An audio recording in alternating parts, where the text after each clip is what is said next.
Congratulations to the film. First of all, I got to tell you, that song that's in this film, I loved it. Oh, it was cool. Brilliant. Great. Christmas number one. Yeah, right? Yeah. Top of the charts. Yeah. So there's a lot of layers to Riley's character. Can you, and her psychology, can you talk to me a little bit about the challenges she faces before we even start getting into some of the big plot threads here? Yeah, when you first meet Riley as a character on the page and in the film, you see her as quite a passive girl, and she's withdrawn and she's quite meek. And as the film progresses, you understand why.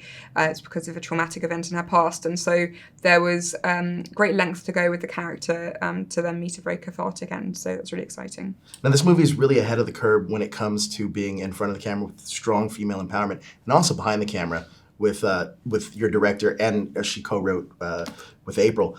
Can you talk to me about what Sophia brought to the director's chair? And it's going to probably expand on the horror genre. Yeah, well, I was a really big fan of Sophia Tokarl's films previously. Some of them you could consider psychological horrors that she helmed, and she also has acted in a ton, so that was really wonderful too, to have somebody who has that experience.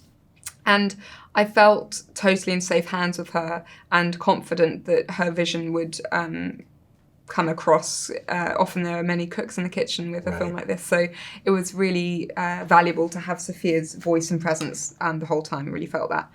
And yeah, I think in terms of the horror genre, this really subverts the well-worn slasher tropes of the females being these delegated to victims, and in this one the women fight back, but it's not a smooth ride. There's a lot of conflict, I think, between the female friendships too, a lot of differences and different pressures, and so I think all of that was really fun to explore in the Trojan horse of a horror movie. Now, one of the elements in this film is women not being believed or after an attack or a trauma. Can you talk to me about how Sophia and April kind of framed this in the movie to make it educational and entertaining?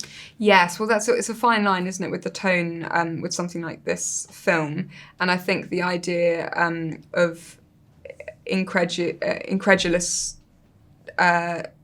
men is very, very difficult.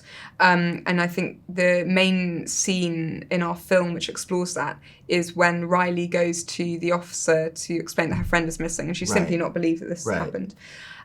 So the believability element was certainly there throughout the script from the get-go, when Riley was convinced through intuition that something was wrong, that people were going missing, and yet nobody seemed to care or pay attention to it. And I think that's in the microcosm of our film, I think that is very pervasive, with figures of authority not believing incidents that have occurred, gender, race, sex, class, Now, you aren't a stranger to the horror genre. Talk to me about the fresh elements that Black Christmas has for the horror genre.